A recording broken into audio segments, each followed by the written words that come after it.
Well, hi, all my friends. I hope you're doing well. Um, I wanted to get started with the Chronicles because it's a little bit longer chapter, so I thought it would be a good thing to do to get started here. I'll try to keep this pad. And anyway, so before I get started, I just want to say again, thank you, Thomas, for your lovely comments and taking the time to share with me. And I love the Southern mantra, motto, creed. That was great. So anyway, wonderful. Thank you for that. I appreciate it so much. Okay. I know I told you in the comments, but I just wanted to say it again. The other thing too, I want to say, please folks, please know that I just mentioned in passing the shepherd's diet and didn't mean for you guys to just all start checking out my channel. I mean, that's great that you did, but apparently it's very much like the keto diet, so I didn't know anything about it, and now I do. Okay, so thank you. All right, so first chapter 1 of 2 Chronicles, Solomon, offering of Solomon and Gibeon. The choice of wisdom is blessed by God, his strength and wealth. And Solomon the son of David was strengthened in his kingdom, and the Lord his God was with him and magnified him exceedingly. Then Solomon spoke to all of Israel, to the captains of the thousands of hundreds and the judges, and to every governor in all of Israel, the chief, the fathers. So Solomon and all the congregation with him went to the high place that was at Gibeon, and there was the tabernacle of the congregation of God, which Moses, the servant of the Lord, had made in the wilderness. But the ark of God had David brought up from Huram to the place where David had prepared for it, for he had pitched a tent for it at Jerusalem. Moreover, the brazen altar that Bezaleel, the son of Uri, the son of Hur, had made, he put before the tabernacle of the Lord, and Solomon and the congregation sought unto it. And Solomon went up hither to the brazen altar before the Lord, and which was at the tabernacle of the congregation, and offered 1,000 burnt offerings upon it. In that night did God appear unto Solomon, and said unto him, Ask what I shall give thee. And Solomon said unto God, Thou hast showed great mercy unto David my father, and hast made me to reign in his stead. Now, O Lord God, let thy promise unto David my father be established, for thou hast made me king over a people like the dust of the earth in multitude. Give me now wisdom and knowledge, that I may go out and come in before the people, who can judge this thy people that is so great. And God said to Solomon, Because this was in thine heart, and thou hast not asked riches, wealth, honor, nor the life of thine enemies, neither yet has asked for long life, but has asked wisdom and knowledge for thyself, that thou mayest judge my people, over whom I have made thee king. Wisdom and knowledge is granted unto thee, and I will give thee riches and wealth and honor, such as none of the kings have had that had been before thee, neither shall there any after thee have the like.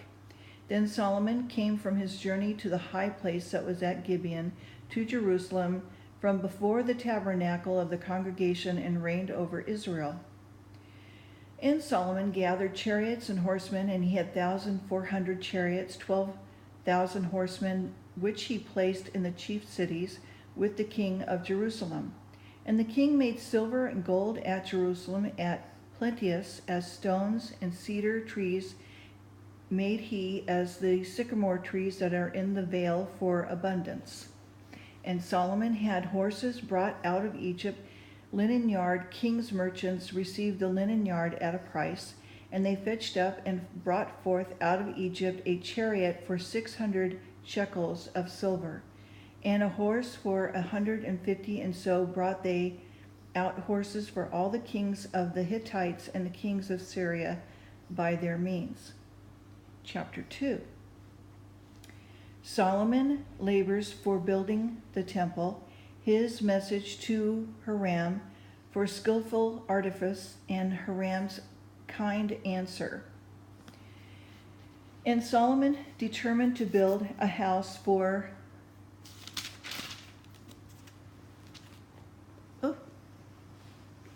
the name of the Lord, and for the name of the Lord, and the house for his kingdom. And Solomon told out therefore the 10,000 men to bear burdens, and 80,000 hewed of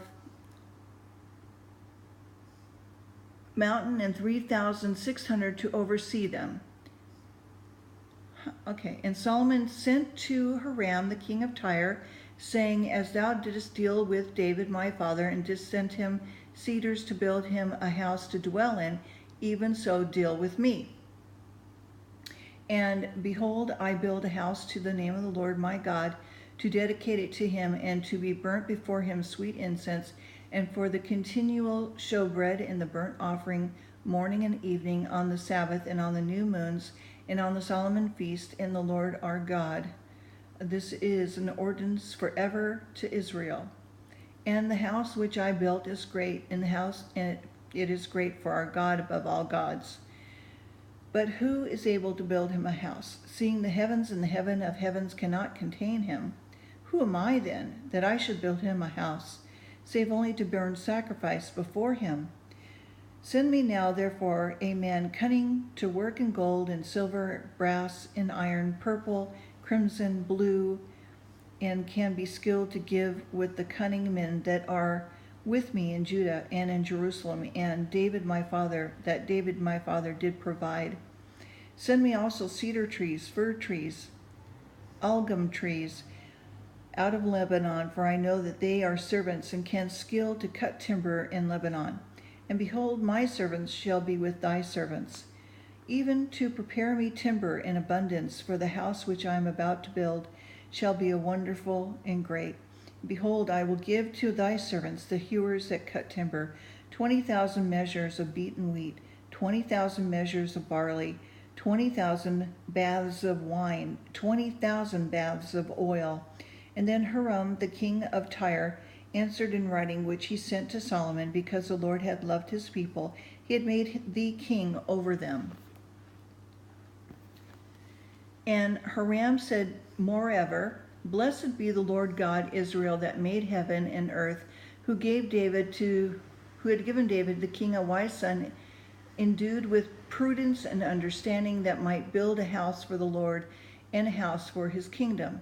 Now I have sent a cunning man, endued with understanding, of Huram my father, the son of a woman of the daughters of Dan, and his father was a man of Tyre, skillful to work in gold and in silver, in brass, in iron, in stone, in timber, in purple, in blue, and in fine linen, and in crimson, also to give any manner of graving, and to find out every device which shall be put to him, with thy cunning men, and with the cunning men of my lord David thy father.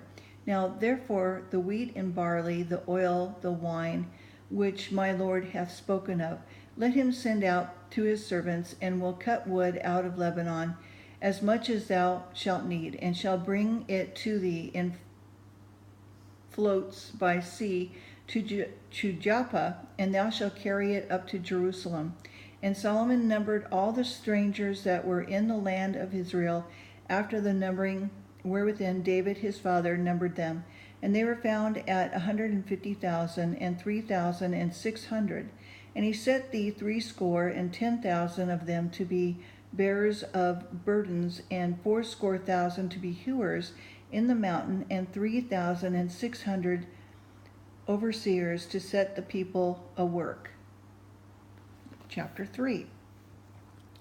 Place and time of building the temple, measures of stone. Whoops. Okay. Let's measures of stone, ornaments of the house, the holy place, the veil, and pillars. Then Solomon began to build the house of the Lord at Jerusalem in Mount Moriah, where the Lord appeared unto David his father, in a place that David had prepared in the threshing floor of Ornan the Jebusite. And he began to build a second day, the second month, in the 4th year in his reign. Now these are the things wherein Solomon was instructed for the building of the house of God. The length, the cubits, the first measure was 60 cubits, the breadth 20 cubits, the porch that was in the front of the house, the length of it according to the breadth of the house, 20 cubits, the height was 120, and he overlaid it with pure gold. And the greater house he cilled with fir trees, which he overlaid with fine gold, and set thereon palm trees and chains. And he garnished the house with precious stones for beauty, and the gold was gold of Parvaim. And he overlaid also the house, the beams, the posts, the walls thereof, the doors thereof with gold, and graven cherubims on the walls. And he made the most holy house. The length thereof was according to the breadth of the house, 20 cubits, and the breadth thereof 20 cubits. And he overlaid it with fine gold, amounting to 600 talents. And the weight of the nails was 50 shekels of gold, and he overlaid the upper chambers with gold. And in the most holy house he had made 2 cherubims of image work, and overlaid them with gold. How am I doing? Okay. And wings of the cherubims were 20 cubits long. The wing of one cherubim was 5 cubits, reaching to the wall of the house, and the other wing was like a 5 cubits, reaching the wing of the other cherubim. And the wings of these cherubim spread themselves forth 20 cubits, and they stood on their feet, and their faces were inward. And he made the veil of blue, purple, crimson, fine linen, wrought cherubims thereon. And also he made before the house 2 pillars of 30 and 5 cubits high, and the chapter was on the top of each of them, which was 5 cubits. And he made chains as an oracle, and he put them on the heads of the pillars, and made 100 pomegranates, and put them on the chains. And he reared up the pillars before the temple, one on the right hand, one on the other left, and called the name of that on the right hand Jachin, and the one on the left Boaz. And I'm going to stop there because I'm going to run out of time. But if you recall, I think I said before that underneath these pillars was a secret chamber and like hallway and stuff that was later discovered, that the 5 cubits I